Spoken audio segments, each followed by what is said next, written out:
સુરેન્દ્રનગર ખાતે ભાજપ દ્વારા જીએસટી પ્રબુદ્ધ નાગરિક સંમેલન યોજવામાં આવ્યું હતું, જેમાં જીએસટીની નવી વ્યવસ્થાઓ, વેપારીઓ માટેની સુવિધાઓ તેમજ બચતના ઉપાયો વિશે માર્ગદર્શન આપવામાં આવ્યું. ઉપરાંત સ્વદેશી વસ્તુઓની ખરીદી કરવા માટે લોકોને અપીલ કરવામાં આવી. આ પ્રસંગે નાયબ મુખ્ય દંડક જગદીશ મકવાણા, પૂર્વ કેબિનેટ મંત્રી બ્રિજેશ મેરજા, જિલ્લા ભાજપના હોદ્દેદારો સહિત મોટી સંખ્યામાં વેપારીઓ, ઉદ્યોગપતિઓ અને નાગરિકો ઉપસ્થિત રહ્યા હતા.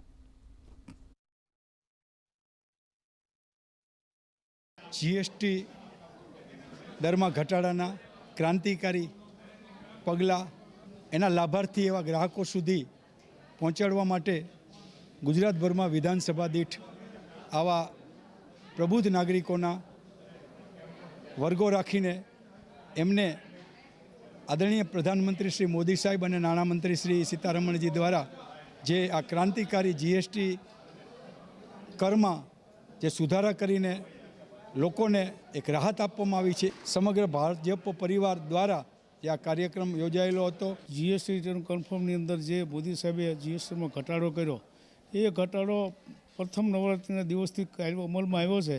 એની અંદર ખેડૂતને, વેપારીને અને મધ્યવર્ગને ખૂબ જ ઉપયોગી થાય એવો ઘટાડો છે અને ખેડૂતને, મધ્યવર્ગને ખૂબ ઘટાડો ફાયદારૂપ થયો છે.